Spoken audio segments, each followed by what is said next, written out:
বন্ধুরা, তোমরা কি কখনো ভেবেছ যে ছেলেকে দুনিয়া কচরা কুড়ানো বলে সেই একদিন কোটি টাকার ফ্যাক্টরির জান হয়ে উঠতে পারে? সকাল ৯টায় শহরের সবচেয়ে বড় টেক্সটাইল ফ্যাক্টরিতে মেশিন বন্ধ, হুড়োহুড়ি, প্রতি মিনিটে কোটি টাকার লোকসান। ইঞ্জিনিয়াররা হার মেনে নিয়েছিল, মালিকের আশা ভেঙে পড়ছিল, আর ঠিক তখনই খালি পায়ে ছেঁড়া কাপড়ে দাঁড়ানো এক ১৯ বছরের ছেলে বলল, সাহেব, মেশিন ভাঙেনি, শুধু শ্বাস বন্ধ হয়ে গেছে। সবাই হেসে উঠল, কিন্তু সেই ছেলেটাই কয়েক মিনিটের মধ্যে পুরো খেলা বদলে দিল। বন্ধুরা, এটা গরিবীর গল্প নয়, এটা হলো হুনর, মানবতা আর ভাগ্যের সবচেয়ে বড় মোড়ের গল্প। শেষ পর্যন্ত অবশ্যই দেখো, কারণ তারপর যা হলো তা কোনো সিনেমার থেকে কম নয়। বন্ধুরা, আজকের গল্পটা শেষ সিন পর্যন্ত দেখো, কারণ এর শেষ তোমাকে ভাবতে বাধ্য করে দেবে। ভিডিও ভালো লাগলে লাইক করো, বন্ধু-বান্ধব আর পরিবারের সঙ্গে শেয়ার করো, আর কমেন্টে বলো তোমরা কোন শহর থেকে এই গল্প দেখছো। চলো বন্ধুরা, এখন গল্প শুরু করি। বন্ধুরা, বলা হয় ভাগ্য কখনো যে কারো দরজায় খটখটিয়ে দিতে পারে, কখনো রাস্তার ধারে, কখনো কোটি টাকার মেশিনের মাঝে। আর আজকের গল্পও শুরু হচ্ছে ঠিক এমনই একটা মোড় থেকে। সকাল প্রায় ৯টার সময় শহরের সবচেয়ে বড় টেক্সটাইল ফ্যাক্টরি বীর প্রতাপ ইন্ডাস্ট্রিজের ভিতরে তখন হুড়োহুড়ি। মেন প্রোডাকশন মেশিনটা হঠাৎ বন্ধ হয়ে গিয়েছিল। সেই মেশিন যেটা প্রতি মিনিটে লাখ লাখ টাকার মাল বানাতো, সেই মেশিনের থামা মানে পুরো সিস্টেম ঠপ। ভিতরে ইঞ্জিনিয়াররা দৌড়াদৌড়ি করছিল, ওয়ার্কাররা ঘাবড়ে গিয়েছিল, আর সুপারভাইজার শঙ্করনাথ রাগে চেঁচাচ্ছিলেন। আজ যদি মেশিন না চলে তাহলে কোম্পানির সাক্ষাৎ জলে চলে যাবে। ইঞ্জিনিয়ার বিকাশ ত্যাগী কপালের ঘাম মুছতে মুছতে বললেন, স্যার, যতটা বুঝতে পারছি আজ এটাকে ঠিক করা মুশকিল। আমরা সব রকম চেষ্টা করেছি, মেশিনটা আর সাড়া দিচ্ছে না। ঠিক তখনই ফ্যাক্টরির ভিতরে পায়ের শব্দ হল। স্যুটটাই পরা এক প্রভাবশালী, অভিজ্ঞতায় ভরা মুখ, বীর প্রতাপ সিং, ফ্যাক্টরির মালিক, গম্ভীর চোখ, কিন্তু ভিতরে লুকানো নরম ভাব স্পষ্ট দেখা যাচ্ছিল। তিনি একবার মেশিনের দিকে তাকালেন, একবার স্টাফদের দিকে। ত্যাগীজি, মেশিন বন্ধ কেন, সমস্যাটা কি? ইঞ্জিনিয়ার ধীরে স্বরে বললেন, স্যার, মনে হচ্ছে আজকের মধ্যে ঠিক হবে না।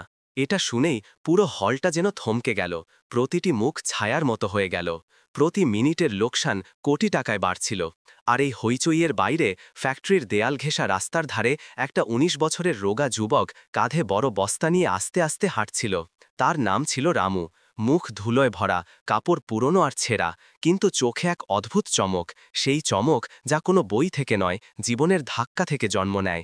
রামু মাঝে মাঝেই ফ্যাক্টরির বাইরে কচেরা কুড়োতে আসত, কিন্তু তার পা থেমে যেত যখন ভিতর থেকে মেশিনের আওয়াজ আসত। মেশিনের সঙ্গে তার এক অদৃশ্য সম্পর্ক ছিল। সে বলতো, মেশিনও মানুষের মতো, দুঃখ পেলে আওয়াজ বদলে যায়। কিন্তু আজ মেশিনের কোনো আওয়াজ ছিল না, শুধু মানুষের চিৎকার, টেনশন আর দৌড়াদৌড়ি। রামু বস্তা নামিয়ে ফ্যাক্টরির দেয়ালের দিকে তাকিয়ে রইল, যেন ভিতরের হলচাল তার বোঝা হয়ে গেছে। ঠিক তখনই সে গার্ডের কাছে গিয়ে বলল, ভাইয়া, মেশিন বন্ধ হয়ে গেল নাকি? গার্ড তাকে উপর থেকে নিচ পর্যন্ত দেখে বলল, তোর বসের নয়, এটা কোটি টাকার মেশিন, কচেরা কুড়ানো ছেলে কি বুঝবে, সর এখান থেকে। রামু চুপ করে রইল, চোখে না ব্যথা, না রাগ, শুধু একটা অভ্যাস, দুনিয়ার কথা চুপচাপ হজম করার। কিন্তু কিছুক্ষণ পর হঠাৎ সে দূর থেকে ডেকে বলল, সাহেব, অনুমতি দিলে আমি মেশিনটা একবার দেখতে পারি? এক মুহূর্তে ফ্যাক্টরির শোরগোল থেমে গেল, সবার চোখ সেই রোগা ছেলেটার উপর আটকে গেল।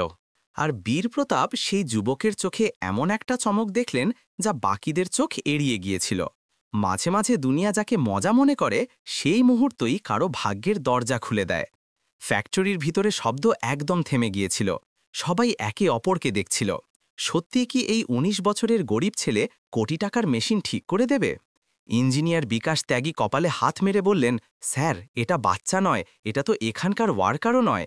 এ যদি মেশিনে হাত দেয় তাহলে আরও খারাপ হয়ে যাবে। ওয়ার্কাররা ফিসফিস করে বলতে লাগল, এটা কি মজা? কচরা কুড়ানো ছেলে মেশিন ঠিক করবে? মালিক পাগল হয়ে গেলেন নাকি? কিন্তু বীর প্রতাপ সিং একটা কথাও বললেন না। তিনি শুধু রামুর চোখ পড়ছিলেন।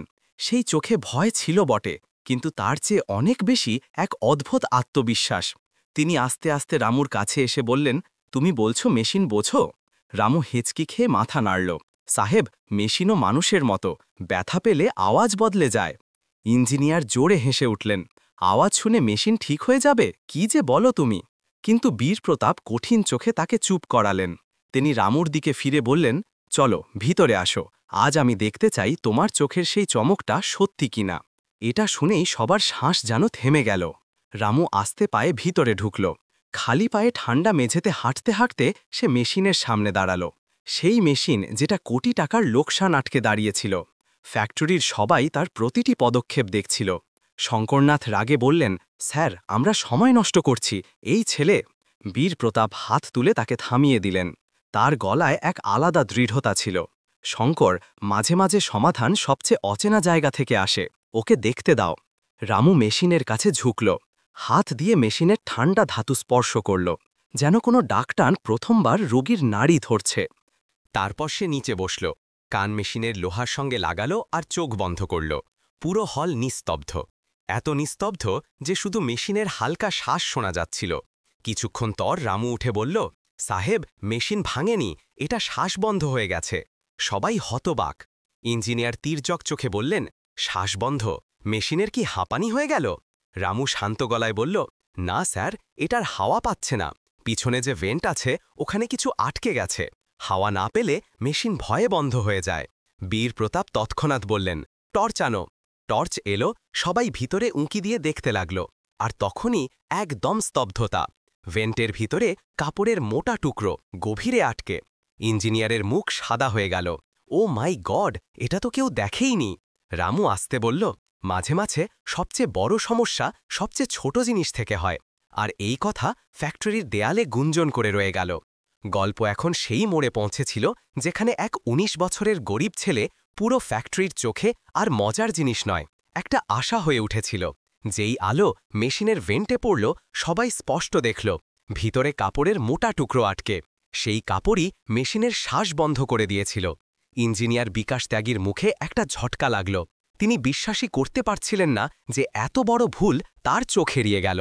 তিনি তৎক্ষণাৎ বললেন, স্যার, আমি এখনই বের করে দিচ্ছি, আর হাত বাড়ালেন। কিন্তু ঠিক তখনই রামু তার হাত চেপে ধরল। পুরো হল অবাক, এক গরিব ছেলে একজন ইঞ্জিনিয়ারকে আটকাচ্ছে। বিকাশ ত্যাগী রেগে গিয়ে বললেন, আরে তুই কে হস আমাকে আটকাতে? আমি বছরের পর বছর মেশিন সামলেছি। রামু শান্ত গলায় বলল, স্যার, আপনি যদি এভাবে টানেন তাহলে ব্লেড ভেঙে যেতে পারে, তাহলে মেশিন অনেকদিন চলবে না। ইঞ্জিনিয়ারের মুখ রাগে লাল হয়ে গেল। তুই আমাকে শেখাবি, বস্তা তোলা ছেলে? কিন্তু বীর প্রতাপ বলে উঠলেন, ত্যাগীজি, আগে বলুন। তুই ভেন্ট আপনি আগে চেক করেছিলেন? বিকাশ ত্যাগীর মুখ নেতিয়ে গেল। তিনি চুপ করে গেলেন। রামু আরও বলল, মেশিনটা ব্যথায় আছে সাহেব, একে আস্তে খুলতে হবে, তাড়াহুড়ো করলে আরও ভেঙে যাবে। বীর প্রতাপ হাসতে হাসতে বললেন, রামু, তুমি বের করো এটা। এটা শুনে ওয়ার্কারদের চোখ কপালে উঠে গেল। সুপারভাইজার শঙ্করনাথ চমকে উঠলেন, স্যার, এই ছেলে যদি মেশিনে হাত দেয় আর কিছু খারাপ হয়ে যায়? বীর প্রতাপ দৃঢ় গলায় বললেন, যা হবে তার দায়িত্ব আমার। রামু, শুরু করো। রামু আস্তে আস্তে মেশিনের নাট খুলতে লাগল। তার হাত কাঁপছিল না, বরং আঙুলে এক অদ্ভুত আত্মবিশ্বাসের লয় ছিল, যেন সে এসব কোথাও শেখেনি, বেঁচেছে। সে ভেন্টের কাছে ঝুঁকে কাপড়ের টুকরোটা আস্তে আস্তে টানতে লাগল। ঘাম ঝরছিল, কিন্তু মুখে ভয়ের নামগন্ধ ছিল না। কয়েক সেকেন্ড, আর তখনই কাপড়টা বেরিয়ে এলো। ঠিকঠাক। পুরো হল তালিতে গমগম করে উঠল। ওয়ার্কারদের মুখে হাসি, যেন কেউ অন্ধকার ঘরে আলো জ্বালিয়ে দিয়েছে। বিকাশ ত্যাগী অবাক হয়ে বললেন, এ সত্যিই ঠিক বলছিল। রামু মেশিনের ধাতুতে হালকা চাপুড় মেরে বলল, সাহেব, এখন এটা চলবে, শুধু ওর ভয়টা একটু কমাতে হবে। বীর প্রতাপের চোখে চমক উঠল। রামু, তুমি কি এটাকে স্টার্ট করতে পারবে? রামু কন্ট্রোল প্যানেলের দিকে তাকালো, গভীর শ্বাস নিল, হাত বাড়ালো আর বোতাম টিপল। 1 সেকেন্ড, 2 সেকেন্ড, 3, কিছুই হলো না। ওয়ার্কাররা ফিসফিস করতে লাগল, বোধহয় চলবে না, এত সহজে হবে না। রামু বোতাম ছেড়ে মেশিনে কান লাগালো, তারপর হালকা হাসি দিল। সাহেব, মেশিনটা এখনো ভয় পাচ্ছে। যখন কেউ কষ্ট থেকে বেরোয় তখন হঠাৎ দৌড়ায় না, আস্তে আস্তে ওঠে। সে আরেকটা সুইচের দিকে এগোলো, আস্তে করে অন করল, আর পরক্ষণেই মেশিনটা হালকা কাঁপল। তারপর জোরে, আর হঠাৎ পুরো মেশিন জোরে চলতে শুরু করল। ফ্যাক্টরিতে যেন দিওয়ালি লেগে গেল, হাসি, তালি, আনন্দ সব একসঙ্গে। আর সেই মেশিনের সামনে এক ১৯ বছরের ছেলে কোনো চমৎকারের থেকে কম লাগছিল না। বন্ধুরা, মাঝে মাঝে একটা মেশিনের চলা শুধু টেকনিক্যাল সাফল্য হয় না, সেটা কারো ভাগ্যের দরজা খোলার মুহূর্তও হয়ে যায়। আর রামুর জন্য আজ ঠিক সেই মুহূর্ত ছিল। মেশিন যখন পুরো গতিতে চলতে লাগল, পুরো হল তালিতে গমগম করে উঠল। ওয়ার্কাররা একে অপরকে দেখে হাসছিল, কারো মুখে অবাক ভাব, কারো মুখে স্বস্তি, আর কারো চোখে তো জল পর্যন্ত। ইঞ্জিনিয়ার বিকাশ ত্যাগী নিজের জায়গায় দাঁড়িয়ে রইলেন, তার মুখে মিশ্র ভাব, লজ্জা, অবাক ভাব আর সম্মান। সুপারভাইজার শঙ্করনাথ, যিনি কিছুক্ষণ আগেও রামুকে কাজের মনে করছিলেন না, এখন সেই ছেলেকেই নতুন চোখে দেখছিলেন। আর বীর প্রতাপের চোখে চমক, যেন কেউ একটা হারিয়ে যাওয়া আশা ফিরিয়ে দিয়েছে। তিনি আস্তে আস্তে রামুর কাছে এলেন। মেশিনের আওয়াজের মাঝেও তার গলা স্পষ্ট শোনা যাচ্ছিল। রামু, তুমি ফ্যাক্টরি বাঁচিয়ে দিয়েছ। আজ যদি এই মেশিন না চলত, আমাদের কোটি টাকার লোকসান হতো। তুমি আমাদের সবার মাথা উঁচু করে দিয়েছ। রামু চোখ নিচু করে নিল। সাহেব, আমি তো শুধু যা বুঝেছি তাই করেছি। বীরপ্রতাপ তার কাঁধে হাত রেখে বললেন, কখনো নিজের কাজকে এত ছোট মনে করো না। আজ পুরো স্টাফ তোমার হুনরের সামনে মাথা নোয়ালো। ঠিক তখনই বিকাশ ত্যাগী এগিয়ে এলেন। গভীর শ্বাস নিয়ে রামুর সামনে ঝুঁকে বললেন, মাফ করে দে বাবা, আমি তোকে কম আঁকড়েছি। আজ তুই যা করলি আমিও পারিনি। রামু দেখে হতবাক, একজন ইঞ্জিনিয়ার তার সামনে মাথা নোয়াচ্ছে। কিন্তু বীরপ্রতাপের চোখ রামুর চোখে আরও একটা প্রশ্ন খুঁজছিল। তিনি তাকে ফ্যাক্টরির শোরগোল থেকে দূরে এক কোণে নিয়ে গিয়ে বললেন, রামু, সত্যি বলো, তুমি মেশিন এভাবে বুঝলে কি করে? এমন হুনর কারো কাছে এমনি আসে না। কোথাও কাজ করেছ আগে? রামু কিছুক্ষণ চুপ করে রইল, তারপর আস্তে বলল, সাহেব, আমার বাবাও মেশিন ঠিক করত। আমাদের একটা ছোট ওয়ার্কশপ ছিল। আমি ছোটবেলা থেকে ওখানেই বসে থাকতাম। মেশিনের আওয়াজ আমার ভাষা হয়ে গিয়েছিল। বীরপ্রতাপ দেখলেন রামুর চোখ ভরে এসেছে। রামু আরও বলল, কিন্তু এক রাতে ওয়ার্কশপে আগুন লেগে গেল। মা বাবা দুজনেই সেখানেই চলে গেলেন। আমি কোনো রকমে বেঁচে গিয়েছিলাম। বীরপ্রতাপের চোখ ভিজে এলো। তিনি আস্তে বললেন, রামু, তোমার কাছে শুধু হুনর নেই, তোমার ভিতরে একটা গল্প আছে, ব্যথা আছে, আর সেই ব্যথা থেকেই জন্ম নিয়েছে একটা বরদান। রামু চুপ করে রইল, তার হাত কাঁপছিল, কিন্তু মনে এক অদ্ভুত হালকা ভাব, যেন প্রথমবার কেউ তাকে বুঝল। ঠিক তখনই ওয়ার্কাররা দৌড়ে এসে বলল, সাহেব, মেশিন এখন আগের চেয়েও জোরে চলছে, মনে হচ্ছে যেন নতুন জীবন পেয়েছে। বীরপ্রতাপ হেসে রামুর দিকে তাকিয়ে বললেন, নতুন জীবন শুধু মেশিন পায়নি রামু, জীবন তোমার জন্য একটা নতুন পথ খুলে দিয়েছে। আর বন্ধুরা, এখান থেকেই শুরু হতে চলেছিল সেই কথা যা রামুর পুরো ভাগ্য বদলে দেবে। বন্ধুরা, মাঝে মাঝে জীবন কাউকে এত ভেঙে দেয় যে তার মনে হয় আর তার জন্য কিছু ভালো নেই, কিন্তু তারপর হঠাৎ একটা মুহূর্ত আসে যা তাকে আবার দাঁড় করিয়ে দেয়। রামুর জন্য সেই মুহূর্ত এখন সামনে ছিল। মেশিন পুরো গতিতে চলছিল, ওয়ার্কাররা নিজেদের জায়গায় দৌড়ে যাচ্ছিল, পুরো প্রোডাকশন লাইন আবার জিন্দা হয়ে উঠেছিল। ফ্যাক্টরিতে এমন একটা এনার্জি ছড়িয়ে পড়েছিল যেন সবাই একটা বিরাট বিপদ টপকে গেছে। বিকাশ ত্যাগী মেশিন চালার আওয়াজ শুনে লম্বা শ্বাস ফেললেন। একদম ঠিক চলছে, এর প্রতিটা পার্টে নতুন জীবন ফিরে এসেছে। শঙ্করনাথও মাথা চুলকোতে চুলকোতে বললেন, ভগবানের দিব্যি, আমি আজ পর্যন্ত এমন চমৎকার দেখিনি। মনে হয় এই ছেলে সাধারণ নয়। কিন্তু বন্ধুরা, সবচেয়ে আবেগপূর্ণ মুহূর্ত এখনও বাকি ছিল। বীরপ্রতাপ রামুর সামনে দাঁড়ালেন, তার গলায় ধৈর্য, সম্মান আর বাবার মতো স্নেহ। রামু, আজ তুই শুধু মেশিন চালাসনি, আজ তুই আমাদের সবাইকে শিখিয়েছিস যে হুনর গরিবীর মুখাপেক্ষী নয়। রামু মাথা নিচু করে নিল। সাহেব, আমি তো শুধু আপনাদের সাহায্য করতে চেয়েছিলাম, মনে হয়েছিল হয়তো মেশিন আমার কথা বুঝবে। বীরপ্রতাপ হেসে বললেন, তুমি মেশিন বোঝো না, তুমি ওর সঙ্গে কথা বলো আর মেশিন তোমার কথা শোনে। ওয়ার্কারদের সামনে বীরপ্রতাপ একটা ঘোষণা করলেন যা রামুর পরবর্তী জীবন বদলে দেবে। আজ থেকে এই ছেলে ফ্যাক্টরির মেহমান নয়, আমাদের ঘরের ছেলে। আমরা ওকে রাস্তায় ফেলে দেব না, আমরা ওর পড়াশোনা করাবো, থাকার জায়গা দেব, আর একদিন এই আমার ফ্যাক্টরির সবচেয়ে বড় ইঞ্জিনিয়ার হবে। পুরো হল তালিতে গমগম করে উঠল। বিকাশ ত্যাগী আবেগপ্রবণ হয়ে গেলেন। তিনি রামুর কাছে এসে ঝুঁকে বললেন, মাফ করে দে বাবা, আমি তোকে অনেক কম আঁকড়েছি। আজ তুই আমাকে আমার আসল জায়গা দেখিয়ে দিয়েছিস। রামু ঘাবড়ে গেল। না স্যার, এমন কিছু বলবেন না, আপনি তো বড় ইঞ্জিনিয়ার, আমি তো শুধু। বিকাশ ত্যাগী বললেন, তুই শুধু কিছু নস রামু, তোর কাছে যা আছে তা আমাদের সবাইকে শিখতে হবে। মাথা দিয়ে নয়, দিল দিয়ে মেশিন বোঝা। ড্রাইভার মোহনলাল, যার দিল সবচেয়ে নরম ছিল, চোখ মুছতে মুছতে বলল, বাবা, এখন তুই আর একা নস, এখন তুই আমাদের সবার। রামুর চোখ ভরে এলো।